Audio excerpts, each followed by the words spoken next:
naje nkibaza ntuyu mugore ariko arafasha Keti kwisamburira ko nk'impene. Reka nzosohoke hano jewe ari je ndumupfu canke umwe muri twebwe ari uko yapfuye.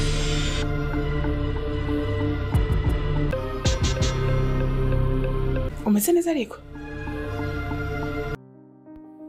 Yes, ndabaramukije mwese aho muri hose, abari mu Burundi ndetse n'abagerageza kuba bari mu Rwanda bakurikirana BMT Studios, bakurikirana n'Intore Nindi kuri iyi channel. Ndagira ngo rero mbanze tutarareba ino filime neza, tugiye guhita tuyibacishirizamo.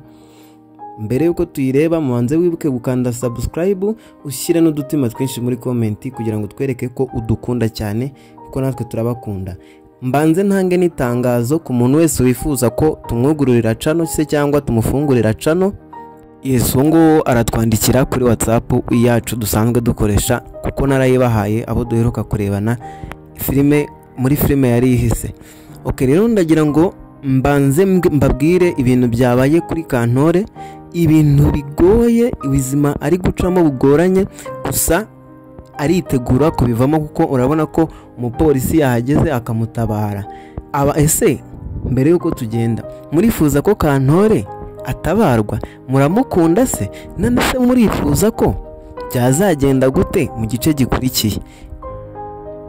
Ako kantu mukandike muri comment kugira ngo tuzarebe uzabifora agatsindira igihembo nkuko tujya tubikora mu buzima busanzwe. Ndagira ngo kuri WhatsApp mwabonye umuntu watsindiye igihembo cy'abarangije video. Umuntu wese yandikiye kuri WhatsApp yarabibonye. Yes, ndagira ngo rero mbibutse gukora subscribe kuri BMT Studios kugira ngo tuze dukomeza dutera imbere namwe tubateza imbere ku bikorwa byacu. Ndabanza nshimire abantu badukurikirana baherereye mu Burundi, cyane cyane abari muri Saudi Arabia, Kenya ndetse no mu Rwanda. Urama mwitanze cyane, turabakunda. Yes, muri ingenzi cyane cyane, turabashimira cyane kubufasha mugenda mukomeza kugenda muduhereza. Rero tugiye kureba agace kacu part 8 ku Ntore Nindi. Ntucikwe, tugiye kwita tuyireba aka kanya. Abantu bifuza ko twita tuyishyiraho, ndashaka ko ino video iza kugira like byibuze inkeya ari 2,000, comment nazo zikaba 1,000. Imitima yose ntiyo nshaka kugira ngo nzi kubereka ko filime ndi buyagerezeho ku gihe. Rero abadukurikiranye bose ndabashimira cyane, ni muri ingenzi. Rero hano magarariye nka BMT office, nkuko tugenda tubitegura. Twateguye ko iyi filime igiye kuzajya isohoka kabiri mu cyumweru. Ku itariki 31 tuzatangira gusohora kabiri mu cyumweru cyangwa se kabiri mu ndwi. Okay, abantu bifuza ko ari uko tubikora cyangwa se abantu bifuza ko twakongera iminota ni bande? Yes, nawe nimba wifuza rero ko iyi filime izajya isohoka kabiri mu ndwi cyangwa se kabiri mu cyumweru, ndagira ngo tuzarebere hamwe guhera ku itariki 31 tuzaba twatangiye kwicishaho kabiri mu cyumweru. Ndagira ngo rero mujye mutwereka urukundo. Ubundi icyo twari twarabuze ni ukutwereka ko muhari, natwe tukabahereza ibihari byose. Nkuko rero nabibabwiye, ni njyewe editinga nkanategura amashusho ya BMT.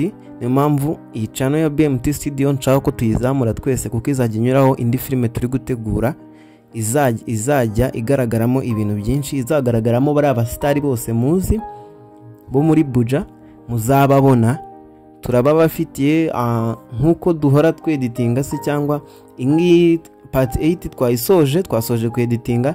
Ndagira ngo rero iyi video like iri buze kugira iraza gutuma part ikurikiyeho ndayisohora vuba vuba. Kanze rero tubirebere hamwe, turebe nimba muri intwari cyangwa se mwitanga. Ndashaka kubona urukundo rwanyu. Mbibutsa ko umuntu ushaka kugurura channel cyangwa se gufungura channel ari ukunyandikira kuri WhatsApp, nimero narayibahaye ubundi nkamufasha. Okay, noneho reka mbahe nimero. Umuntu wese ushaka kunyandikira azajya mbonaho, kuzanyandikira kuri 250 07 80 89 29 01. ushaka gufungura channel se cyangwa kugurura channel, cyangwa se hari ikibazo ufite ku Ntore Nindi watubaza tukagusubiza. Turabashimiye ku bwitange bwanyu, muri ab'ingenzi kandi natwe tuzahora tubereka urukundo nk'uko murutwereka. Like, share ndetse munakore sub kuri iyi channel BMT Studios. Ciao ciao, turabakunda cyane. Mukanya ndahita nyisohora aka kanya.